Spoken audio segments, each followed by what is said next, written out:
Lucia's diary. My name is Clara, and until recently I was a normal person.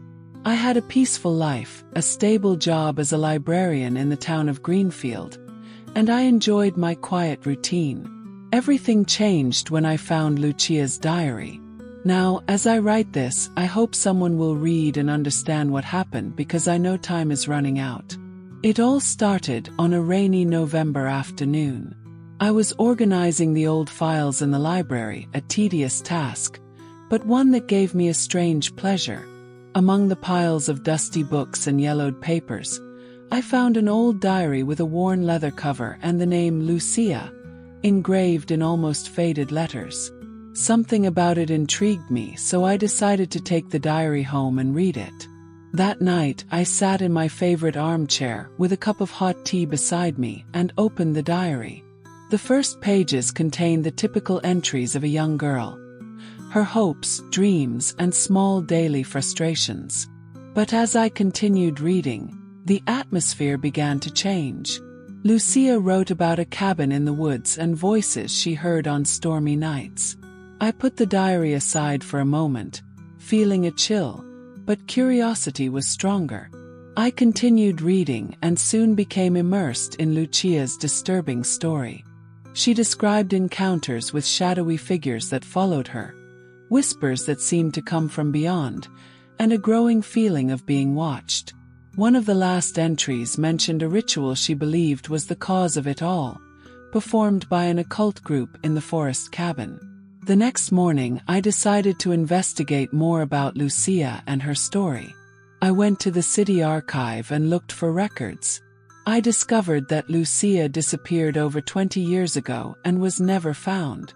The police had closed the case due to lack of evidence. Something inside me said that the diary contained answers no one had ever found.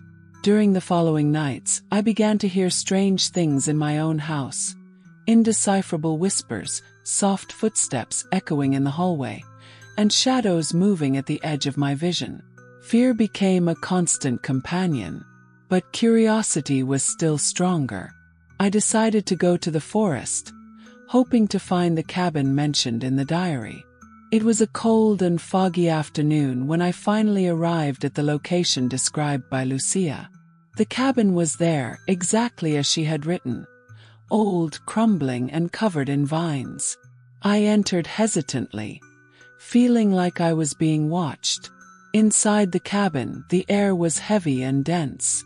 The walls were covered with strange symbols, and in the center of the floor was a circle made of stones and melted candles. Suddenly, a cold wind blew through the door, extinguishing my flashlight.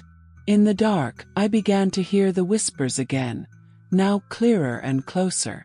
They whispered my name. I ran outside, but the forest seemed to have closed in around me. Panic took over as I tried to find my way back. Finally, after what felt like hours, I managed to return to my house. But I knew something had changed. In the following nights, the whispers and shadows intensified. I couldn't sleep, couldn't think of anything else but the diary and what I had found in the cabin. I decided to seek help, but no one believed me. My friends thought I was having a nervous breakdown. Then one night I found a new entry in the diary. One I didn't remember reading before. It described a way to end the torment. A second ritual that needed to be performed in the cabin, using specific objects that Lucia had hidden in her old room. I went to Lucia's house, which was abandoned and in ruins.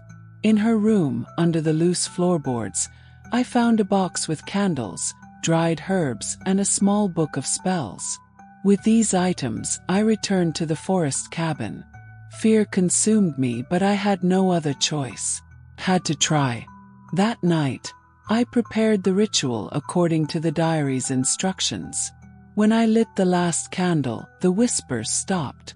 The silence was absolute, but something invisible filled the air. I recited the words of the spell, and then a figure appeared in front of me. It was Lucia, or what was left of her. She smiled in a way that chilled my blood and whispered a thank you before disappearing into the darkness. Since then, the whispers have stopped. But the feeling of being watched never completely disappeared. Sometimes I still feel an inexplicable cold and see shadows dancing on the walls. The forest seems alive in a way I hadn't noticed before. And the diary, it is hidden where no one else can find it. If anyone finds this account, please believe it. And never ever read Lucia's diary. Because some echoes of the past should never be awakened.